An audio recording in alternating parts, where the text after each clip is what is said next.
welcome to another episode of Turn Left. I am your host, Indiana's own Dana Black, coming to you live. Yes, all the way live from BlackWhere Studios, where we talk about Indiana politics from the left side of things. Indiana's own Dana Black, Turn Left. Welcome back to another episode. Yes, I went away for a little while, but I'm back. Yes, I got a little son. I'm happy about that. But it's not about me. It's about all these wonderful candidates I get to talk to. So today, we are going to talk to Michele Henry, who is running for Indiana House District 72. Michele, welcome to the show. Thank you so much. I'm so excited to be here. I am so glad you're here. Tell the people who you are and where you come from. Sure. So my name is Michele Henry. I live in Georgetown, Indiana. I'm running for House District 72, which is most of Floyd County, but not quite all of it. But we are all within Floyd County, which is kind of nice. I have been in Georgetown for about 25 years. I'm a civil rights lawyer, and I practice primarily in the area of employment law, civil rights and employment. And I also do a little bit of work with other organizations as well, like nonprofits and that sort of thing on a pro bono basis that support democracy and civil rights in their own work. So that's kind of what I do. I did not plan to run for office. This never was on my bucket list. But, you know, there's that saying, if you ask a woman 7 times to run for office, it's at the 7th or 8th, she'll finally say yes. And so that's kind of where I was this year. I'd been asked before and had always declined. But I think at this point, you know, things are different this year, and I just felt like I needed to do more to support democracy in our country and to be able to say to my grandchildren that, you know, I didn't just sit and watch this era go by without taking action. So wow, that's why I'm here. I am excited to start asking you questions. Oh, my goodness. First and foremost, what was there something in your young life that made you want to become a lawyer, and then more specifically, civil rights?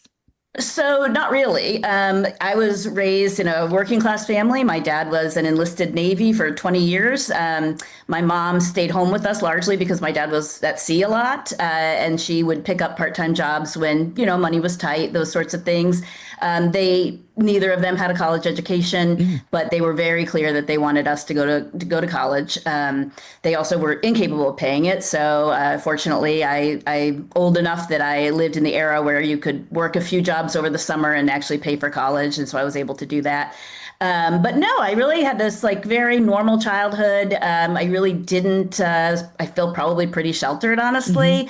But then I joined the workplace, and at my very first job, my first job was babysitting when I was real young, but my first job working as a counter person, a clerk at the 7-Eleven, I had a boss who was a groper, frankly, to the women who worked there. We were all very young women, frankly.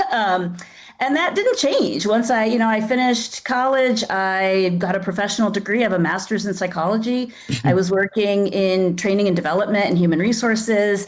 And I continued even, you know, in those professional jobs to have colleagues who treated me differently because I was a woman. And so I had always sort of thought about being a lawyer, but that experience, even as the HR person, you know, the HR manager, I was still being harassed. And so I left my job and went to law school. And I always knew I was going to be an employment lawyer. It was the only thing I really wanted to do. And that's all I have done since I graduated. Wow. We could definitely use some of your insights in the State House, because apparently, you know, the right to work in Indiana is the right to work for less. That's right. That is what it is. Yeah, we need people that can actually have a sense of what working folks need. So tell me, when you think about civil rights, and I understand how for you it was, wait a minute, why am I being treated differently as a woman? Did you see parallels in other demographics as well when you were? Yeah, of course. Right. So, yeah, I mean, at the same time, you know, as the HR person, of course, you get those kinds of complaints and have to take some action. And so, you know, I received complaints from other folks, people of color, people with disabilities, that sort of thing. And so, yeah, there's, you know, the women this is not unique to women. We see discrimination and harassment across all categories. And, you know, a lot of those categories, frankly, aren't protected, but there are, you know, that handful that are. And so in the legal practice, I take all of those kinds of cases. And, we do see trends in different times. I'll be honest, I think that race discrimination is becoming more of a problem. Again, I think there was a period of time where that was less so. I was getting a lot more calls on like disability a few years ago. And now we're seeing more of the race again. So, and gender, frankly, still. So, there definitely are trends, there are changes, but we, it's been a long time since those laws were passed, and we are still, I still have far more calls than I could possibly take. How do you manage to, and I know it's a skill, how do you manage to separate the emotion? Because listen, I know what I'm good at. And putting me in a boardroom with this personality just ain't gonna work, right? I'm too animated. I'm too emotional. I don't have a stone face, right? I can never play poker, basically. Same. How do you manage? Because I know some of these issues just irritate your soul. How do you manage to keep it professional and keep the business and then deal with your personal side of it or how you felt about it later? How are you able to manage that? So poorly, frankly. Okay. Thank you. I understand that in some rooms I have been described as a true believer in civil rights and employment rights and union rights. And I think that's a compliment. Like that doesn't bother me at all. I am. I believe that we should treat people well. I think we owe that duty to our neighbors, to our friends, to our family, to our workers. I do.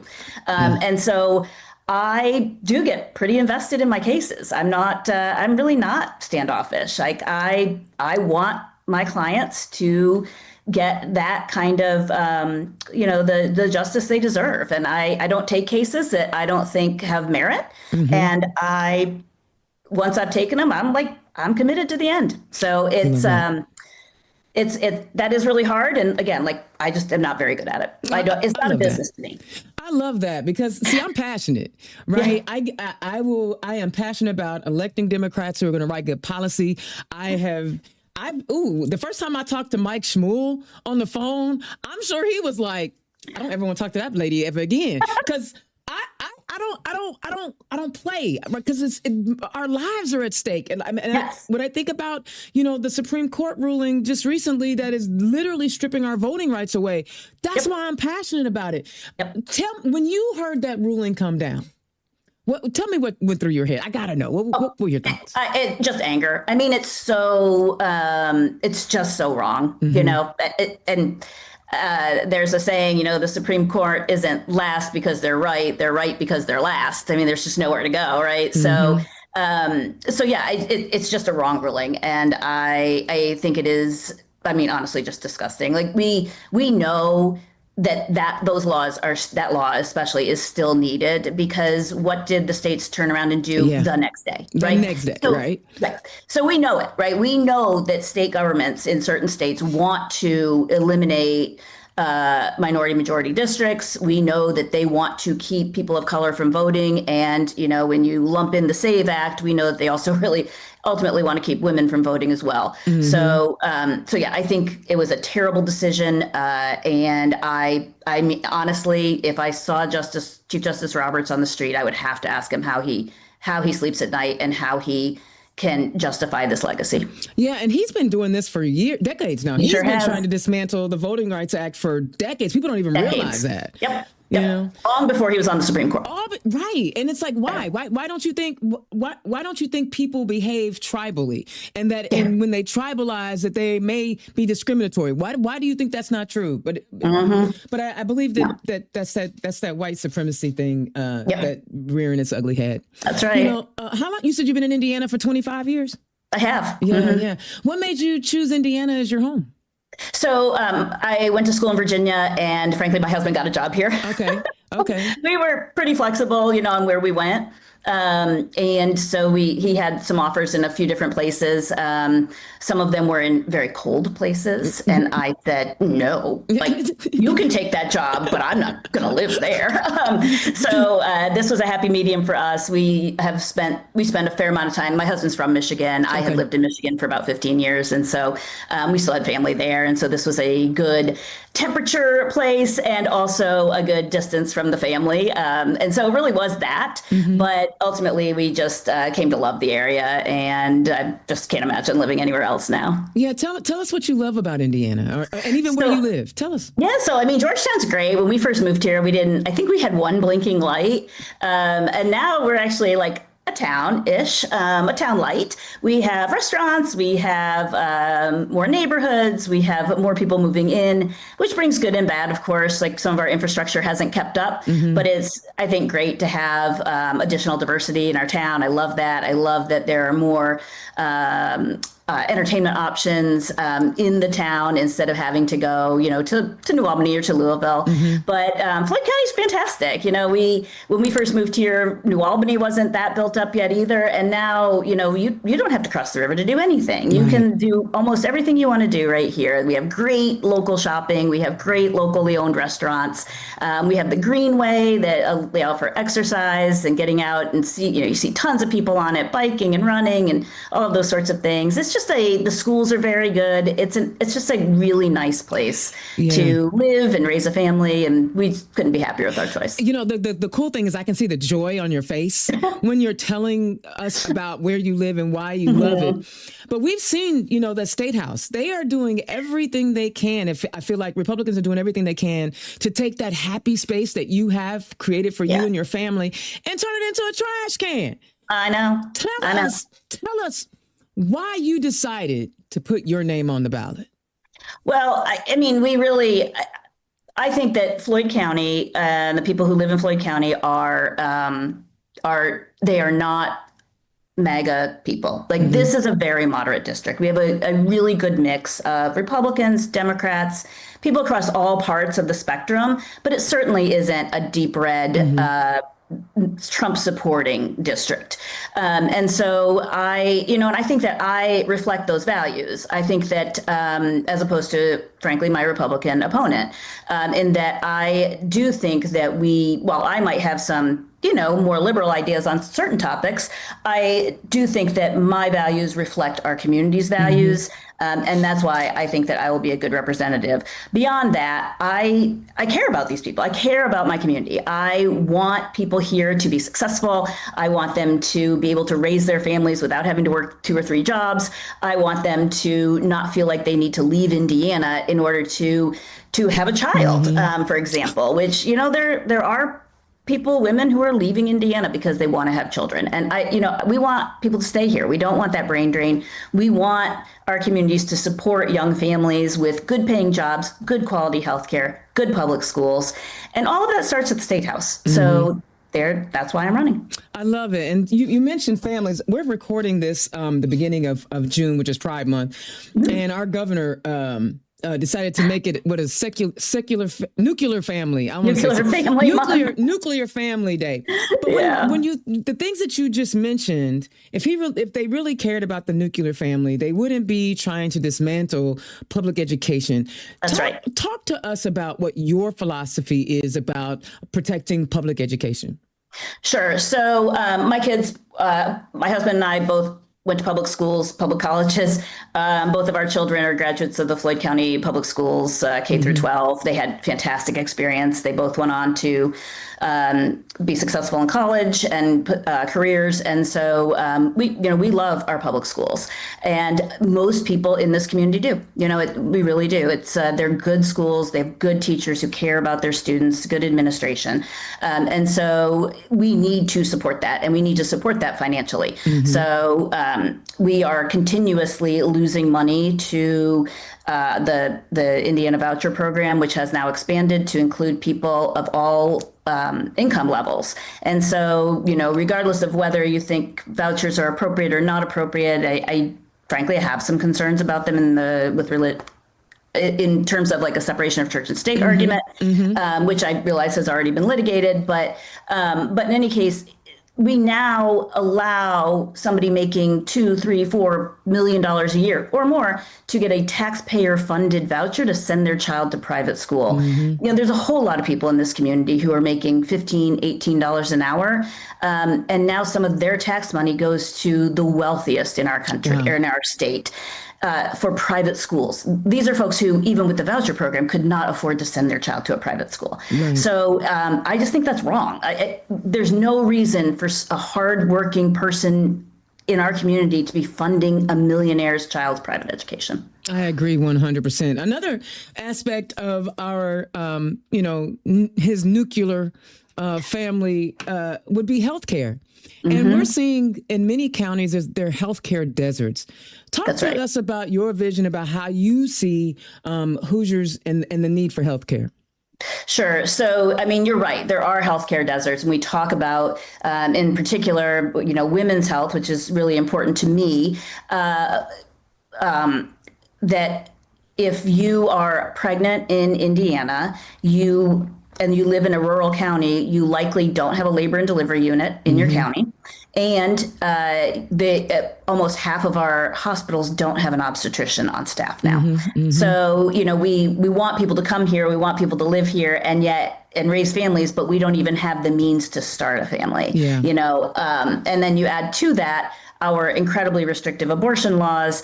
And if you have any health concern, there's a real risk that you might die in a hospital parking lot. And I don't think that's hyperbole at this point. We've seen it happen. So I think that, all of those things are problematic from just like that one little area of healthcare, right? Just having a baby. But we also know that many people in our state cannot afford insurance, even on the marketplace. They can't afford it. They can't afford to see the doctor if they don't have health insurance, or sometimes even if they do, if the copays are high enough or the medication they need is too expensive, they're not able to get it. And there's nothing more heartbreaking than picking up a prescription at CVS and seeing the person in front of you, an older person on a fixed income, find out how much their medication costs and say they're going to come back in a week to pick it up, or like it's just heartbreaking. And so we do need to make changes. Now, healthcare is it's a big issue, right? Like, what are we going to do about it? Obviously, for me, the clear answer to me is Medicare for all. That's a pretty progressive position on it. I don't think we're going to get there in the next few years, but obviously that is what we need. That is what every other developed nation does, right? We're the only one that doesn't. And so tying your ability to get healthcare to where you work is just a ridiculous system, right? So should somebody who works at a small company that doesn't offer healthcare or has a not so great plan that has really high deductibles, does their child deserve less health care for the exact same condition that somebody working, in a company that provides the Cadillac of healthcare plans? Of course not. Of course not. Right. That's not how we make decisions about how we treat people. But yet that is where we are right now. And so obviously we have to make changes. It is a national conversation on how we do that. And I think probably broader than something that we could do here. But certainly Indiana could help with subsidies for marketplace plans for Indiana residents. There are some options that we could do to help people in this weird patchwork system that we have. Yeah, it's real frustrating. And I imagine for a lot of your rural constituents, they are truly finding it hard. We just talked about education and healthcare and healthcare deserts, but rural Indiana is really getting hit hard with the tariffs that are hurting farmers, with all the things that are happening. When you're out talking to the community, again, I understand rural Indiana is different than Indianapolis. So I want to, I get it. There's 15 hospitals within, very close to me. Yeah. But when you're talking to constituents from rural Indiana and they are telling you what is going on in their lives, how are you able to thread the needle about, listen, if you want these things changed, stop voting for these people? Yeah. I mean, honestly, that's kind of what I say, right? Like, we've had 20 years of Republican rule. If you are not doing better than you were 20 years ago, if you're not doing better than your parents, maybe it's time to rethink how we vote and give someone else a chance, Yeah. So that, I mean, I do just say that, right? Like, I think that's a fair thing to say. I'll be honest, like, again, I'm fairly passionate and I'm also not great with a filter. So I tend to not thread the needle on it. I just say it. But I do think it's reasonable, right? Like, if you're a voter, you should be thinking, is my life better? Is my quality of life better? Is my standard of living better? What has happened in the last 15 to 20 years to me and my family? And are those issues, is the fact that I'm now having trouble paying for healthcare, paying for food, paying for gas? I mean, what is the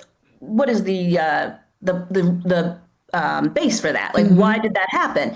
And we know a lot of that is because of Republican politics. Yeah. I think that with the exception of a handful of Republicans, including the current incumbent in this seat, Representative Ed Clare, I think a lot of other Republicans have really put following Trump, in lockstep ahead of thinking about their constituents. And we have to stop that. Yeah, Ed Clare. I was thinking Ed Soliday, because Ed Soliday is the on the energy committee, and he's the one that's putting. But you're talking about Ed Clare. We don't.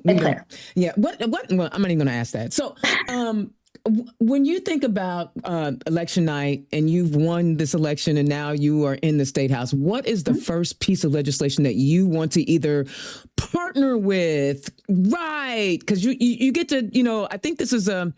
This is a budget year, I think, if I'm not mistaken. So you only get I think 5 bills that you get to introduce. What's the first one you writing? I don't know. So I have just been thinking about that a lot, and so every time something new comes up, I'm just like, oh, I'm going to make that my first bill. Right.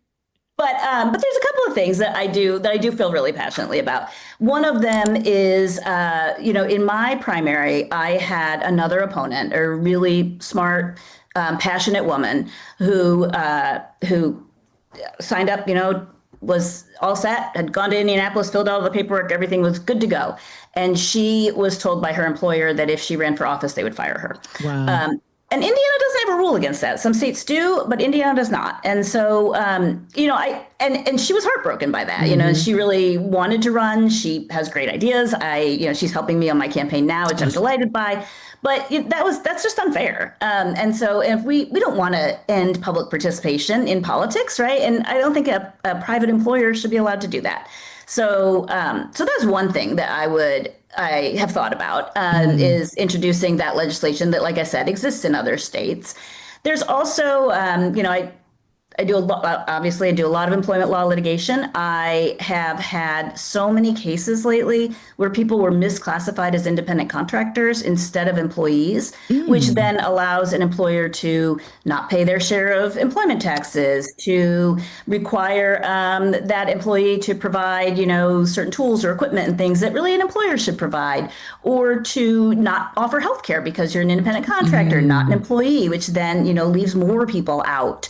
And these are just regular jobs. We're not talking about Uber drivers or anything like that. That's a whole separate. The gig economy. Yeah. The gig economy is kind of a separate, how do we figure that out with independent contractors? But I'm talking about just regular businesses, stores that you go into, restaurants you go into, those sorts of places that are simply misclassifying people in a way to save themselves money, but it puts that burden on the employee. And so, and there's just not, we have laws against it, sort of. I mean, we do, but they're not written in a way that allows a clean piece of litigation to for a court to just assess and make a decision. So we have to bring those kind of claims under, kind of like fit them into other types of claims and stuff. And I think that needs to be clearer.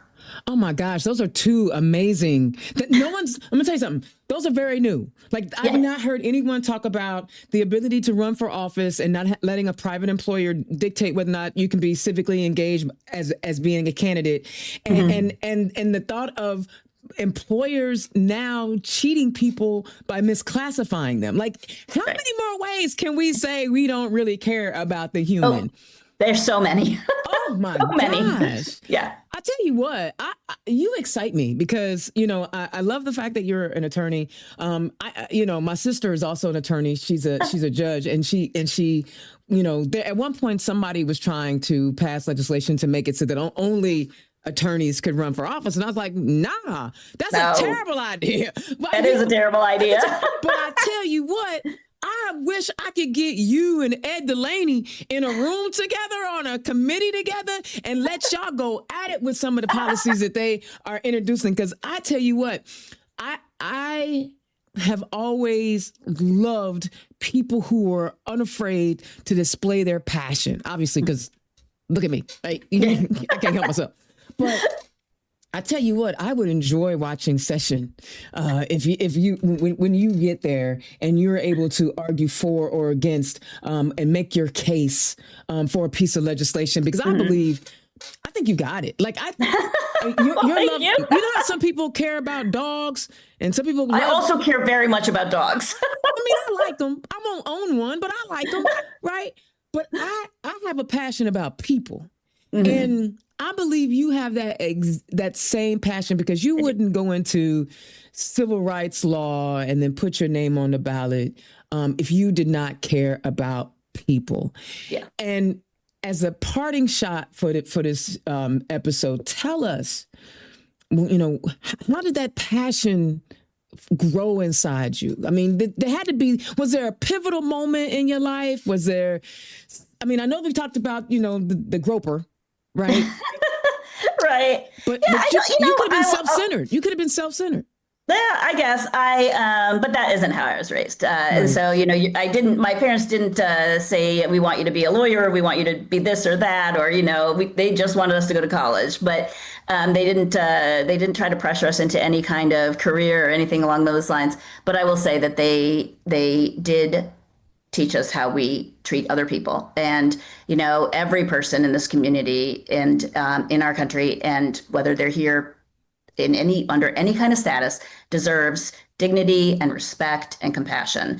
And that is what my parents taught me. So I believe wholeheartedly in that. I think that when we as a government takes actions that harm people with the intent of harming, we are behaving very badly, and it's not acceptable. And that is what our government is doing now. And so, it just can't be tolerated. And so, I'll give my parents credit for that. But I believe, and I think most Democrats do. I believe that we owe it to our neighbors, our friends, our community members to make sure to take action to ensure that they also are living the best lives they can, that they have the things they need to raise their family, or if they chose not to have a family, to just, enjoy their life without it being just hard every day. And there's a lot of people who are waking up every day and the day is hard. And we need to take better care of them. I love that. Man. Okay. Give us your elevator pitch. Sure. So my name is Michele Henry. I'm running for House District 72. I've been a civil rights lawyer for about 25 years. And frankly, I think that our government has forgotten that their job is to make our lives better, not make corporations richer. And that's why I'm running for office. I love it. All right. Tell the people where they can find you. Yeah, of course. So you can find me on my website is Michele472. That's Michele. I only have one L, FOR72, the number. And then Michele Henry for District 72 on Facebook. And I still call it Twitter, but I guess it's X now. Yeah, it's X. I'm sure Malcolm loves the fact that the racist South African apartheid loving joker is using. Anyway, we're not going. This was a great conversation. I'm excited for you. Thank you so much. So here's the thing. I'm putting you on the spot. Okay. All right. Win, lose, or draw. Well, win or lose, right? Will you please stay active in all things Indiana Democratic politics? Will you please? Yeah. You have a fire and a passion. Have you done Who's Your Women Forward yet? No. Okay. So you may not have the time to do it while you're campaigning, because the application period is open until June 6th. But okay. That being said, it's busy. We're busy. You're busy right now. But next season, they usually open up in May and then close in June. Next season, I'm putting you on the spot right now. Okay. I'm putting you on the spot because I believe, not only will you gain some things from working with the women of Who's Your Women Forward, but the women of Who's Your Women Forward are going to gain so much from you. And I think you are an absolute great candidate for that program. So if you next year, you're busy right now, but next year I truly want you to apply for Who's Your Women Forward. I think you are. I'm gonna find find you and I'm gonna hound you. I'm easy to find. I don't hide. I love that. I love that. Listen, you have been absolutely fantastic to chat with. I really wish you the best of luck. Thank you so much. Let me know how I could reach out to me if you need anything, right? I sure will. Absolutely. I can't donate to everybody, but That's I sure okay. can help. Speaking of donating, y'all, thank you so much. Indiana's own Dana Black. Listen, I am fired up by Michele Henry. I'm fired up. I need you to be fired up. I want you to be so fired up that I want you to click that donate link. Yes, yes, yes. She's going to need funds. She's going to need money to be competitive, right? And we want her to win. So please, no, if you don't have a whole lot, that's fine. Can you be a $5 a month recurring donor? Can you be a $10 monthly recurring donor? Whatever you can give, because she's going to need that money to reach her voters. And to reach her voters, she's going to need to buy supplies for her volunteers, right? She's going to need to send out mailers. She's going to need to do all these things to touch her constituents in order for her to win. That's why we raise money. All right. So listen, help Michele out. Click her donate link. I promise you, she gets in there. Can you see her and Ed Delaney together? Oh my God. It would be so fantastic. It would be fireworks. It would be absolute gold. All right. Thank you so much for tuning in. Indiana's own Dana Black. I will holler at y'all next time. Peace. Turn Left is the property of Black Pearl IT Solutions, executive producer, Indiana's own Dana Black. Music by Dorian and 22 from Pixabay.